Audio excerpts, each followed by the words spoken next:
Social മീഡിയയിൽ വൈറലായ ഒരു പെൺകുട്ടിയുടെ ജീവിതം ആധാരമാക്കി കേരള രാഷ്ട്രീയത്തിൽ വൻ ഭൂകമ്പം സൃഷ്ടിക്കുന്ന ഒരു നിയമ പോരാട്ടത്തിനാണ് ഇപ്പോൾ തുടക്കമായിരിക്കുന്നത്. മാനുഷിക പരിഗണനയുടെയും പുരോഗമന നിലപാടിന്റെയും പേരിൽ തിരുവനന്തപുരം അരുമാനൂർ നൈനാഥ് ദേവക്ഷേത്രത്തിൽ വെച്ച് ആഘോഷമായി നടന്ന മൊണാലിസ ഭോസ്ലെ ഫർമാൻ ഖാൻ വിവാഹം ഇപ്പോൾ ഗുരുതരമായ ഒരു ക്രിമിനൽ കുറ്റമായി മാറിയിരിക്കുകയാണ്. വിശ്വ ഹിന്ദു പരിഷത്ത് പുറത്തുവിട്ട മധ്യപ്രദേശ് സർക്കാരിന്റെ ഔദ്യോഗിക ജനന സർട്ടിഫിക്കറ്റ് പ്രകാരം ഈ പെൺകുട്ടിക്ക് വിവാഹ സമയത്ത് പ്രായപൂർത്തിയായിട്ടില്ല എന്ന് ഞെട്ടിക്കുന്ന വിവരമാണ് പുറത്തുവരുന്നത്. സർട്ടിഫിക്കറ്റ് പ്രകാരം 2009 ഡിസംബർ 30-നാണ് മൊണാലിസ ജനിച്ചത്. അതായത് 2024 മാർച്ചിൽ വിവാഹം നടക്കുമ്പോൾ ആ പെൺകുട്ടിക്ക് കേവലം 16 വയസ്സും 2 മാസവും മാത്രമേ പ്രായമുള്ളൂ. ഈ രേഖകൾ ശരിയാണെങ്കിൽ ഇത് നിയമപരമായി ഒരു ബാലവിവാഹമാണ്. ഒരു പ്രായപൂർത്തിയാകാത്ത പെൺകുട്ടിയുടെ വിവാഹത്തിന് എല്ലാ ഒത്താശയും ചെയ്തുകൊണ്ട് ഒന്നാം പ്രതി സ്ഥാനത്ത് നിന്ന് വരുന്നത് CPM സംസ്ഥാന സെക്രട്ടറി MV ഗോവിന്ദനും രണ്ടാം പ്രതിയായി AA റഹീം MPയുമാണ്.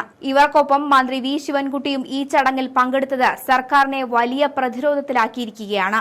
ഈ വിവാഹത്തിന് പിന്നാലെ പെൺകുട്ടിയുടെ പ്രായം സംബന്ധിച്ച് വ്യാപകമായ സംശയങ്ങൾ ഉയർന്നിരുന്നെങ്കിലും തനിക്ക് 18 വയസ്സുണ്ടെന്ന് മൊണാലിസ വാർത്താ സമ്മേളനത്തിൽ അവകാശപ്പെട്ടിരുന്നു. തമ്പാനൂർ പോലീസും പ്രായം പരിശോധിച്ച ശേഷമാണ് വിവാഹത്തിന് അനുമതി നൽകിയതെന്ന് അന്ന് വ്യക്തമാക്കിയിരുന്നു. 2008 ജനുവരി 1-നാണ് തന്റെ ജനനതീയതിയെന്നും പെൺകുട്ടിയുടെയും പോലീസിന്റെയും വാദം. എന്നാൽ ഈ വാദങ്ങളെല്ലാം പൊളിക്കുന്ന രേഖകളാണ് ഇപ്പോൾ പുറത്തു വന്നിരിക്കുന്നത്.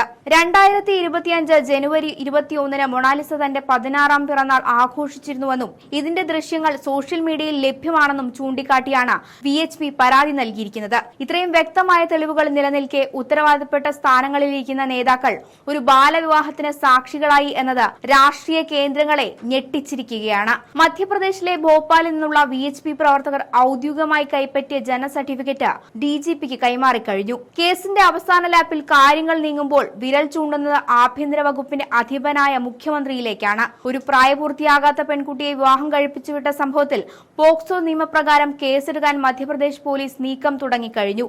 കേരളത്തിൽ നിലവിൽ കേസെടുക്കാൻ പോലീസ് തയ്യാറായിട്ടില്ലെങ്കിലും VHP നൽകിയ സർട്ടിഫിക്കറ്റിലെ ആധികാരികത പരിശോധിക്കാൻ അവർ നിർബന്ധിതരാകും.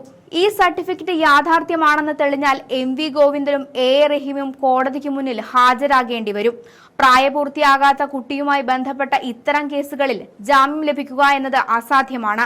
ഒരു വൈറൽ പെൺകുട്ടിയെ സംരക്ഷിക്കുന്നു എന്ന പേരിൽ നടത്തിയ രാഷ്ട്രീയ നാടകം ഇപ്പോൾ സ്വന്തം നേതാക്കളെ തന്നെ അഴിക്കുള്ളിലാക്കുന്ന സ്ഥിതിയിലേക്ക് കാര്യങ്ങൾ എത്തിച്ചിരിക്കുന്നു. ഭരണകക്ഷിയുടെ ഉന്നത നേതാക്കൾ പങ്കെടുത്ത ഒരു ചടങ്ങ് നിയമവിരുദ്ധമാണെന്ന് തെളിയുന്നത് സർക്കാരിന്റെ പ്രതിച്ഛായയ്ക്ക് വലിയ മങ്ങലേൽപ്പിച്ചിരിക്കുകയാണ്. പെൺകുട്ടി നൽകിയ രേഖകളുടെ വിശ്വാസ്യത പരിശോധിക്കുന്നതിൽ തമ്പാനൂർ പോലീസിനും സർക്കാരിനും വീഴ്ച പറ്റിയോ എന്ന ചോദ്യം ഉയരുന്നുണ്ട്. കോടതിക്ക് മുന്നിൽ ഈ രേഖകൾ എത്തുമ്പോൾ സർക്കാർ പ്രതിക്കൂട്ടിലാകും. ഒരു ബാലവിവാഹത്തിന് കേരളത്തിലെ മുതിർന്ന നേതാക്കൾ സാക്ഷ്യം വഹിച്ചു എന്നത് ദേശീയ തലത്തിൽ തന്നെ ചർച്ചയാകാൻ പോകുന്ന വിഷയമാണ്.